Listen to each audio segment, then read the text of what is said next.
Okay, welcome to this next video. Today we're going to be talking about angles over this thing called the transversal, which you're probably wondering about what it was from the previous video.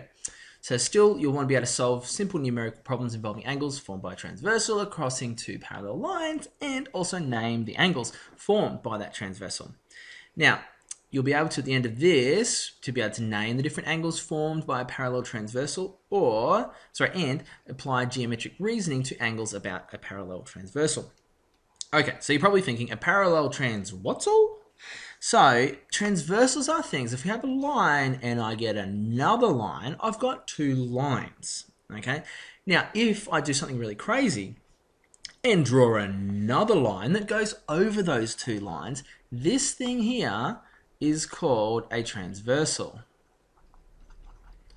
Okay, because it transverses, goes over the other two lines. Okay, that's all there is to it. Now, there's special things about the different angles that are inside and around, all sorts of stuff. You can see we've got a point here. So, there's angles formed around here and in here, but they're also related to each other as well. Okay, but we're only really interested about ones that are on a parallel line because we can actually kind of do stuff with that. If they're not parallel, like these, the first original two lines, this one and this one, then there's not really much we can do. Okay, right, so a transversal is a line, as I said before, which intersects two or more lines. And a transversal over parallel lines forms special pairs of angles that we need to worry about. Okay, now remember that these arrows indicate that this line here and this line here are parallel to each other. Okay, now, when we've got two angles in here, so if this is angle alpha and this is beta, right? These two ones here, because they're in the same position for the transversal, they are equivalent to each other. So we would write alpha is equal to beta because of, and when we call this the F rule, okay? All right, because of the corresponding angles rule. Okay, so we write these little symbols because you don't want to have to write because corresponding angles are across a transversal, blah, blah, blah. Okay, so we want to use the symbols instead.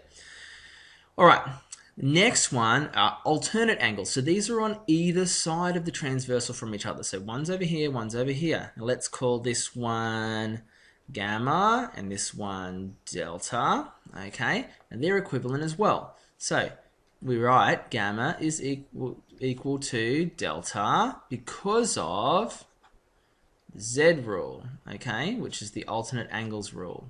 Okay, so we say they're equal to each other because of that alternate angles rule.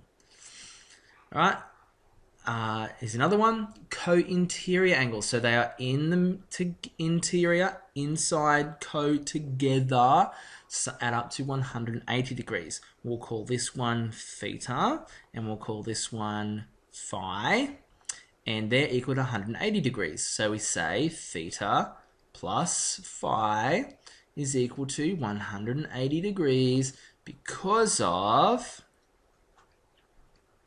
the C rule, okay, the interior angles rule. So just draw this little symbol, all you need to do. Okay, again, the worked example, seeing how we use these different rules is the number one way to sort of get a handle on all this stuff. So let's have a look. I'm going to evaluate the unknown angles in the following figures. Now there is other stuff you do, which is like deciding whether or not lines are parallel, but I don't want to go through those in the working. I want that to be a sort of challenge for you yourself, okay? Right. So basically we want this one, so we need A, we've got 37. We've got parallel lines. So we ask ourselves, how are these related? They're alternate angles. So we just need to say A is equal to 37 degrees because of, because of our alternate angles rule. Okay, that's all there is to it. Notice we're backwards Z then. Doesn't really matter which way you draw it around. Okay, all right, so this one here, now, everything's sort of put in a weird position. We've got some parallel lines. We need E. How is E and 141? They're in the same spot. They are corresponding angles. So we write E is equal to 141 degrees because of that F rule. Okay, boom, there you go. All right, next one.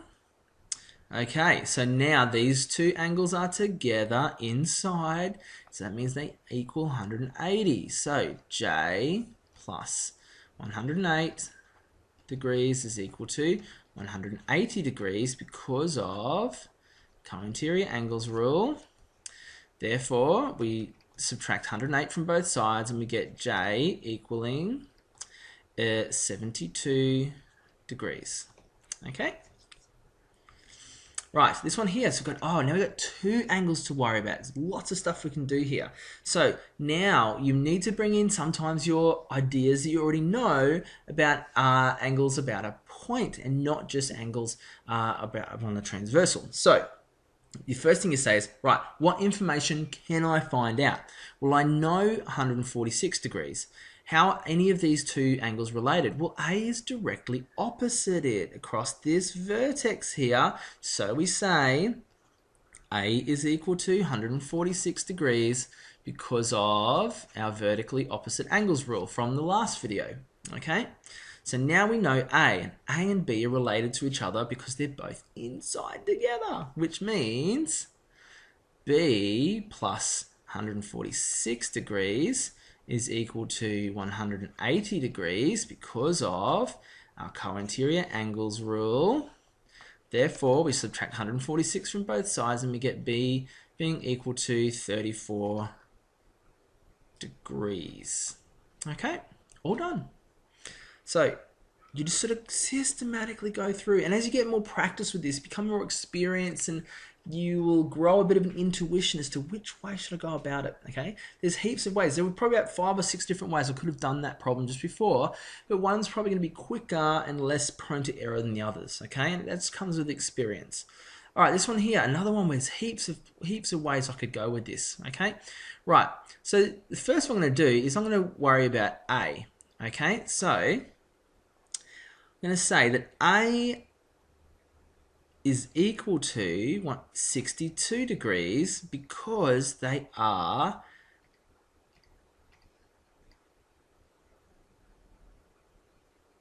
opposite each other across this transversal here. So that's our Z rule. I can't remember the name right now. Oh well. So they're opposite each other across the transversal, so it's a Z rule. And so that's A's done. So I can now figure out B because they are vertically opposite each other. So B is also equal to 62 degrees because of that vertically opposite angle rule. Okay? Now here's another one. This is a right angle. Here's another transversal going straight up. And that means that this here is also right angle. So I just got to state that. So I can say that therefore C plus B is equal to 90 degrees because of my corresponding angles rule. Okay? Therefore, we know what B is, so C plus 62 degrees is equal to 90 degrees. Therefore, subtract 62 from both sides, C is equal to 28 degrees. Done. Okay? So again, there was probably heaps of ways I could have gone about that. Would have come up with exactly the same answers, but it's about what you're most comfortable with, what you notice, and as long as you go through it logically and say what you're doing at every stage, explain it, tell it why it's okay to do it, boom, you're going to be totally fine. Okay?